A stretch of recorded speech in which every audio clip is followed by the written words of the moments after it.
As promised. Lone Eagle. I spoke my father's name in a droning voice. I packed my partridge as quietly as possible. It was already dusk, and my stepfather would wake up soon. I could always visualize the beating I would get for letting him sleep so late. Taking one last look at my reflection in the glass, I looked at the two wolves running across the chest of my tunic. One was red, and one was white. The white wolf symbolized me, and the red wolf was my vision.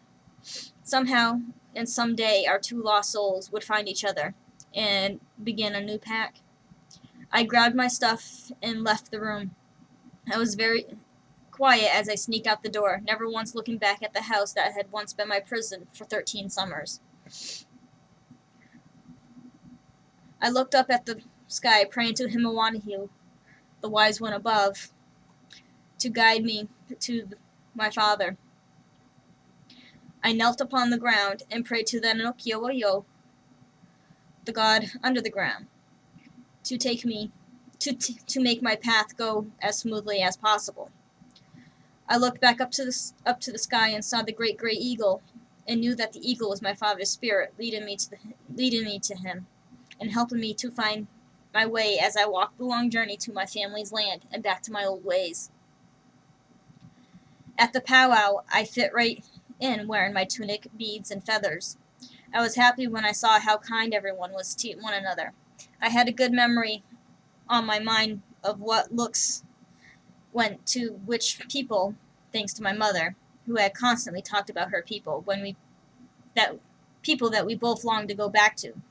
Swift Arrow, Black Elk, Red Eagle, my uncles, Gentlewoman and Deerslayer, my grandparents. There was a circle of chanting women. I recognized them as Tallgrass Woman, wife of Black Elk, Swift Arrow's wife, Weeping Woman, and Yellow Moon, who is Red Eagle's wife. I also recognized some of the dog soldiers: Little Rock, Fallen Rock, Dog Man, Wolf Paw, Running Elk, Yellow Wolf, and Broken Hand, Red Dog, and White Horse. These were all well-respected warriors, and I loved them all. I looked all around, feeling more at home with my people than ever. Alaska! I screamed when I saw the white wolf who was my spirit. When I die, I will become her, at one with her.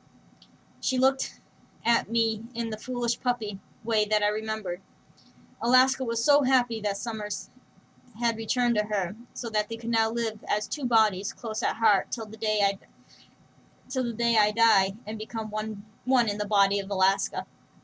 And Alaska will become a pup again, but with my heart and my mind. I gasped as a pair of strong hands picked me up and embraced me, and spoke loving words in Cheyenne tongue. I looked up as I heard the words, Nemiho Tase, I love you. I looked into the man's dark blue eyes. I touched his cheek, the same tone as my own flesh. Tears ran down my cheeks as I looked back into the eyes of my father. Nemiho Tase, Nehako Hokaihi.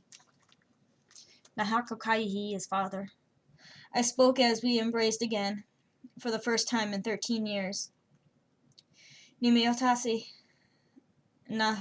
Hatona's daughter, Neomotase.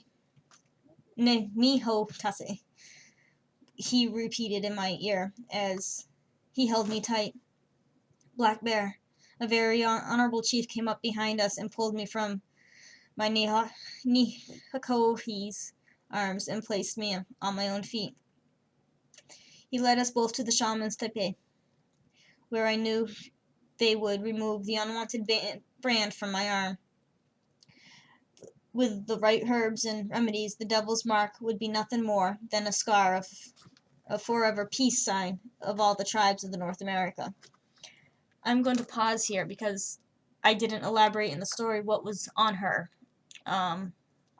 marked on her arm, but it was the swastika of the Nazis, That was what was branded on right here on her arm.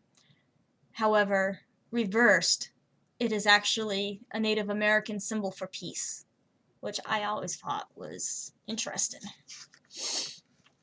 War and peace are not so far apart, and they are brothers. They led me in the dwelling and had me lie down on a bed of robes laid out on the ground in the middle of the teepee. I lay down. They started to chant a healing chant while the shaman shook a medicine stick over my body. I breathed in the sweet-smelling herbs that they were burning. Nahakohi and I were told to forget about the past or we would not be well in health. It was easy for me to forget everything, except the fact that Nahakohi would not be with them, mother, would not be with them in flesh, but only in spirit, in the spirit of the dove. Nahakohi had to live with the loss of both Nahakoihi and me, for he felt the devil's rage. Thanks to my beliefs, I was able to make my exodus come to an end. Now live with my people on the plains of Oklahoma. It was more time has passed. It was a harsh winter that year, but I made it through with the help I got from the family. It would have seemed vile to any of the Algonquin Vihoi white man. The shaman has been seeing visions of the past when the Vihoi played buccaneer, and the land they said was theirs. But the Vihoi will always be disrespectful to Grandmother Earth, always owning, but never loving. The shaman also had visions about a time when the Cheyenne would have to split up, but only after the Red Rivers flowed. The day we were told about the shaman's vision, it frightened us all, but we got out of the mud and went on with our lives, knowing that nothing good would ever happen to the Cheyenne or any other tribe again. Summers, Lone Eagle called out, knowing the wind would take his call to his daughter. The old gray eagle thought that he now had a good excuse to go and search for his master's offspring, knowing well that he would probably find me in the same place he always found me, a place so sacred to me that I often visited in, and that I often so sacred to me that I often visited in my dreams, and which the wolves had given to me. Old Gray sounded his presence as he circled me before landing gracefully onto my extended arm, carefully enough not to scar my flesh. "What is it, old friend?"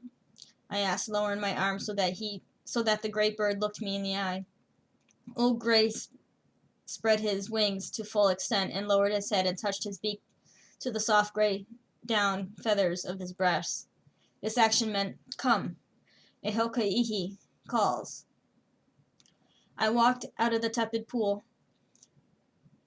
Old Gray flew from my arms and perched on a nearby stump and watched the woman dry and dress, astounded at the fact that they were leaving so shortly. Alaska got up from her warm sleeping place and stretched and shook off all the unsightly dirt from her thick white coat. When I got back to my father's teepee, she was very astounded to see. I seem to have went from first person to second person, and it's very confusing. She was very astounded to see a young man seated near the fire right from Nahokihi's. "Summers," Lone Eagle began. "Come, sit." As he spoke, he gestured to his left side, hoping that the sudden introduction of these two young adults would be the spark to ignite their hearts into the blossoming romance that he had seen in his visions. Alaska growled at the wolf sitting next to the strange boy as if to say, "This is my pack's den, and I would be more than happy to attack if false moves were made. Osha, be still. I scolded and watched Alaska as she took her place with the posture of an alpha wolf. God damn it, 10 minutes.